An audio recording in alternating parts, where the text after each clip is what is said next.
tey ñu gis Sénégal ak situation bi ñu nekk rawatina événement yi nga xam ne xew na fi niki démb tey ban jàngat moom nga ci am. jàngat yu bëri maa ngi dégg tey ministre de l'Intérieur ne la force reste à la loi. Il a oublié que la volonté du peuple est au-dessus des lois et de la Constitution. Dictateur yëpp force loi la ñuy utiliser pour imposer une dictature. Je vous donne quelques exemples. Macky Sall et ailleurs les autres. Macky Sall exemple bi bëggee écarter Karim Wade il a utilisé la loi dafa jël code électoral article 32 exemple daf ne woon mënuñu fal képp kuñ tëj lu ëpp 5 ans mënatoo nekkati électeur mais waxul woon ne t'es éligible mu ñëw dugal ci ne pour être éligible il faut être électeur te il est déjà condamné plus de 5 ans xam na ne il ne peut plus être électeur mais léegi mu yokk ci nag ne ku nekkul électeur du mënul nekk candidat ñu dugal ko ci code électoral bi ñu wote ko Assemblée nationale maintenant c'est une loi qui profite à qui? À une seule personne, Macky Sall. bi mu ñëwee bëgg imposer parrainage dem ba ci biir xam ne candidat yi bari na su candidat yi bari il ne peut pas passer au premier tour te deuxième tour dafa risqué ci moom mu ne ko il faut 5 candidats lay am mu imposer parrainage kan moo yor ministre de l'Intérieur Macky Sall kan données yëpp yi ñuy joxe nombre de parrains fan la nekk ministère de l'Intérieur mu imposer parrainage maintenant c'est une loi ñu wax mu indi gendarmerie police ne non la force reste à la loi ci biir parrainage boobu bari na ci ñu bëri ñoo xam ne dañ leen recaler parce que dañu yor ay électeurs yu am carte électeur ba noppi nekkuñ ci fichier bi surtout Touba dama doon ne c'est une réalité surtout Thiès parce que boobu moom Idrissa nekkul noonu en parfait rek xam na ne wóoluwul que Thiès voté un très grand nombre pour Idrissa ñu baree bari ci liste électorale bi am nañ carte d'identité mais nekkuñu ci fichier bi Touba de même ba jour élection bi mu bàyyee ba 13h nga xam ne 5 heures de temps moo tey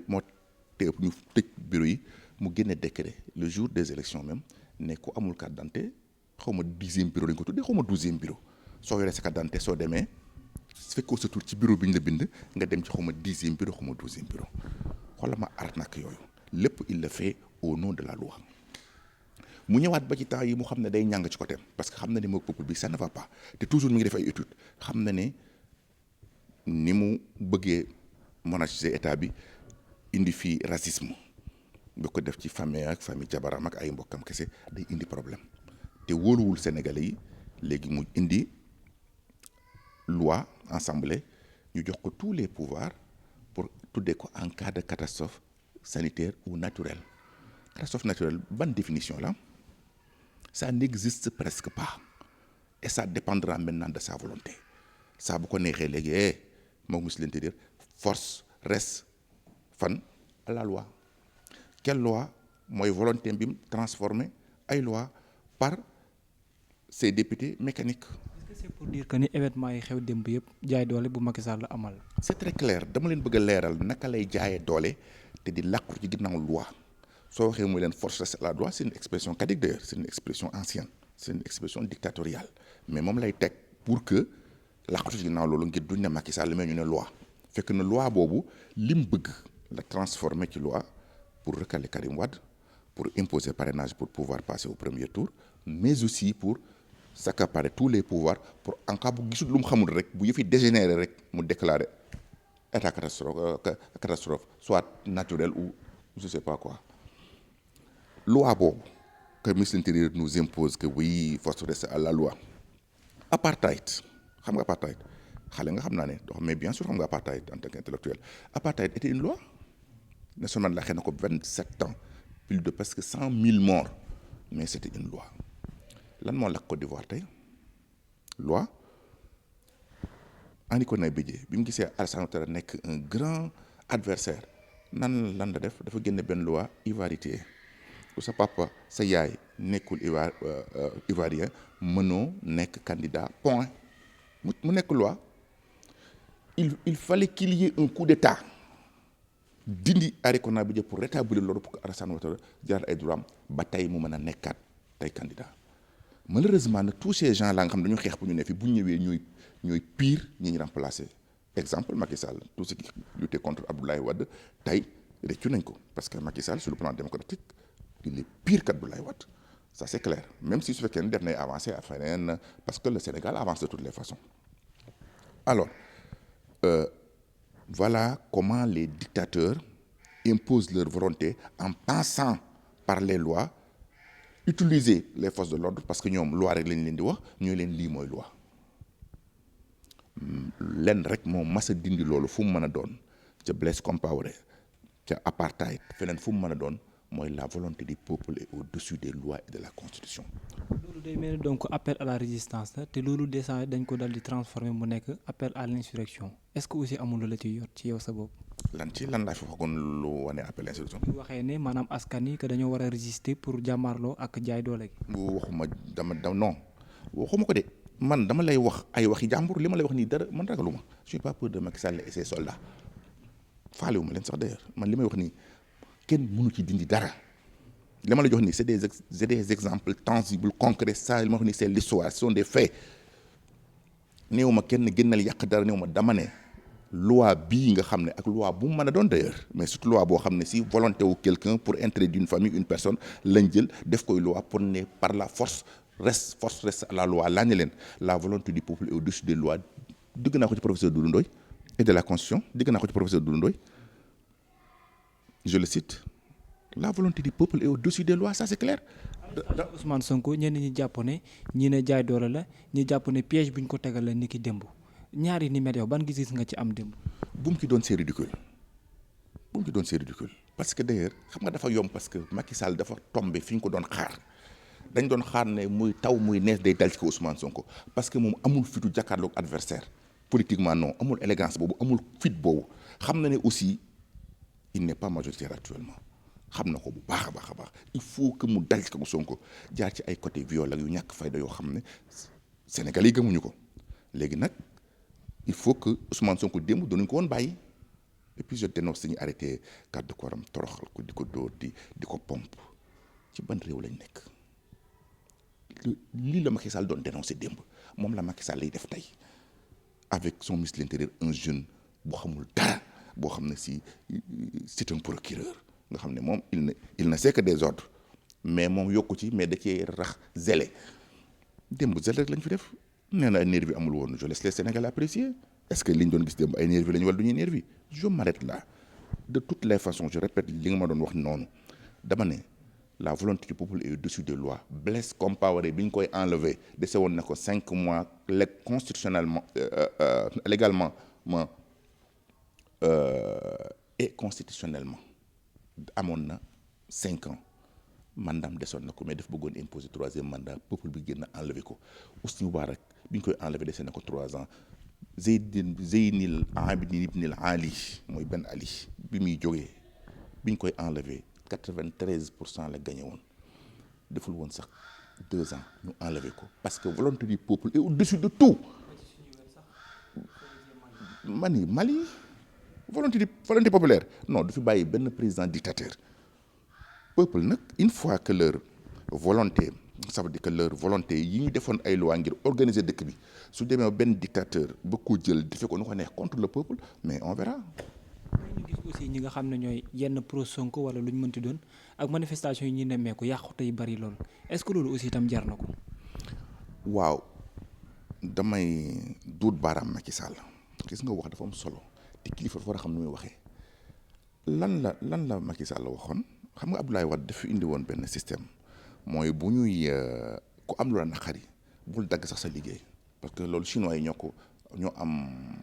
am mode boobu nga xam ne ñoom duñ dara du tax ñu dagg seen liggéey ak loo mën a naqari da ngay takk morceau xonk pour wane ne tu es en grève mais yaa ngi liggéey mais Macky Sall bi ñëwee ci 31 décembre daf ne non ñuy takk morceau yu xonk dañuy yàq seen temps man affaire morceau yu xonk yooyu duma ko sax gis man rouge moom man duma gis rouge il a oublié que moom bu xëyee suba matin midi soir il passe au tapis rouge fu mu dem ci àdduna tapis rouge dañ koy lalal te mu ne du gis rouge c'est ridicule su ma ko gisee j'ai envie de pleurer parfois forcément rire parce que mag muy jaar ci rouge suba ngoonte te ne du ko gis ci Macky Sall laa commencé dégg mais damay bëgg a jooy parce que quelle que soit la situation c'est lui qu'on présente le président du Sénégal et je suis sénégalais de père de mère grand-père arrière grand-père jusqu'à Adam je suis sénégalais malheureusement tey le président du Sénégal moo toog di ne moom du gis rouge donc kon mode bi sénégalais yi amoon cette mode très pacifique léegi fokk ñu changé ko parce que nee na da ko gis mag mu taxaw di xool jant bi ne gisuma ko te di ci jaar guddeeg bëccëg ah waaw léegi nit ñi ban façon d'expression lañu amaat parce que nit il faut que ñuy exprimer leen naqari wala daal dafa bëgg def Sénégal comme Pyongyang ah Corée du Nord kenn du nga ku nga rek ñu fusiller non attention le peuple est le seul souverain je l'ai toujours dit et je tiens à le dire redire et voilà. les manifestations yi nga xam ne am na ni ki démb ñu gis ay xeexandoo fii ay yenn yi mais yéen ñi nga xam ne da ngeen féete ci genn côté maanaam ñuy wax leen ngeen bëgg déglu wala di wax nit ñi pour di sàmmoo ci seen ay kàddu ngeen nekk ay islamologue ak yeneen wala sax ay kilifa diine tey kàddu gi lan la buy jëm ci askanu Sénégal wala Macky Sall. ok ma mission ce n'est pas politique su ma ñetteelu yëngutu la xëy na li ma ci dugaloon sax mooy l'islam laa doon défendre ci biir politique maa ngi benn téere tudde ko benn mercenaire bu ne ci biir langue politique te porté mission wu diine mercenaire boobu entre guillemets laa ko def duñ ko firi comme mercenaire li muy firi mais daal quelqu'un bu loolu nekkuroo lam te mu bëgg fa imposer voilà li mu bëgg wax mooy man diine laay xeexal du parce que dama nekk surtout Serigne Touba déedéet diine laa jàng mais diine laay dund mais dama def benn constat ak képp ku yëngu ci diine l'ensemble des interventions sont contre Macky Sall. da nga bëgg wax diine yi ñi fi nekk lépp àndatuñu ak Macky Sall. non c'est clair wala déggootuñu. non ñi ma dégg Serigne Habib Sy bu sëñ Abdou Aziz Sy kan moo ko gën di kilifa dégg nga léegi sëñ Hamzatou bu sëñ Abdou Lahad Mbacké Serigne Touba c'est clair et net parce que ku ci jëlul position boobu it nit ñi jël position boobu parce que bu fi sama am nekkoon day jël position boobu kon ñàkk jël position actuellement ñàkk taxawu sa waa kër maam la te lii Macky Sall nekk bu fi sëñ Touba nekkoon jël ci position bu fi maam El Hadj Malick nekkoon jël ci position bu fi keneen sëriñ ñu baax ñi fi nekk ñëpp tudd naa leen dinañ jël position parce que lépp lu dul dëgg dañ koy dindi te lii Macky Sall nekk ëpp na te nag jàmm rek kay jur jàmm mais ku fi impose lu dul jàmm ci ab président ngir yaakaar lu force de l'ordre les forces de l'ordre ne sont pas des militants ne sont pas des nervis ils sont des forces de l'ordre te nekkuñ ci pays de loi on est dans un pays de droit le droit est universel du loi boo xam ne da ngay toog ne non nañ génn dara pour recaler tel monsieur loi ne doit pas être personnelle la loi est impersonnelle et à la portée générale mais une portée générale mais loi boo xam ne c'est juste da ngay yokk ci code électoral bi lii ngir bu Karim Wade jàll loi boo xam ne da ngay génne lii ngir nañ wàññi nombre de candidats yi loi boo xam ne da ngay koy wote ngir ñu jox la doole joo xam ne bu manifestation bëggee bi nga dóor benn état d'urgence yooyu dafa war a dakk ba noppi loolu ku ñu bëgg imposer ñu force reste à la loi da nga bëgg indi fitna. ñu gis démb ñu arrêté ki nga xamante ni moo di Ousmane Sonko coow li mel ni ndax bu ñu ko dencee du gën a garaaw aussi. loolu laay xaar du ma bett de su ma ko waxee nga nag damay woote appel élection te appel élection aw ma ci intérêt Sénégal tey lu fi xewoon dul jàmm Macky Sall day daw am nay kër feneen ci déclaration patrimoine am nay kër bitim réew man aw ma ko Touba rek laa am ak Ndakaaru aw ma feneen sax far pour man jàmm rek laa yéene Sénégal mais ñi am kër bitim réew nag ñoom am nañ intérêt dëkk bi tàkk ak ñu bañ a tàkk il s'en fout démb sax gis naa armée française mais loolu gàcce mënul passé Sénégal souverain aujourd'hui ñu gisee armée française ak yooyu amul solo fexe ba jàmm na ci dëkk bi moo ko gën bon Ousmane Sonko rafetlu naa position c'est un gentleman Ousmane Sonko man xawuma ko benn yoon laa ko mos a nuyu mooy ma ko fekkee këram d'abord sax il m'a dit que je regrette qu'il y avait des incompréhensions vous êtes très grand parce que un petit coup de fil doyoon na mais nga déplacé ba ñëw ma ne ko non ñëwuma pour sa jëmm dama ñëw pour suñu liberté ñun ñëpp man Ousmane Sonko problème lañ amoon ci ay incompréhension xaw ma ko ba keroog laa commencé gis nii à part invitation bu ñu Sidy Lamine Niasse defoon te bokkuñu fuñ nekk mais li mu incarné li waa ji waxoon ne Serigne Touba li mu def nii jàkkaarloog tubaab bi ñëpp la ko defal mais lu Ousmane Sonko def ñëpp la ko defal il faut quelqu'un qui nous libère de Macky Sall te moom dafa ñeme waa ji man loolu moo ma neex ci moom gis nga waa ji kii koy song doo ko ragal parce que dictateur pur la da nga ñeme kaso comme fait Ousmane Sonko nekk di nga ñeme rëbës n'oubliez pas que Wade yóbbu woon na ma rëbës man mii 4 jours avant de m'avoir présenté ses excuses da ngay ñeme coow ñeme GIGN jël si la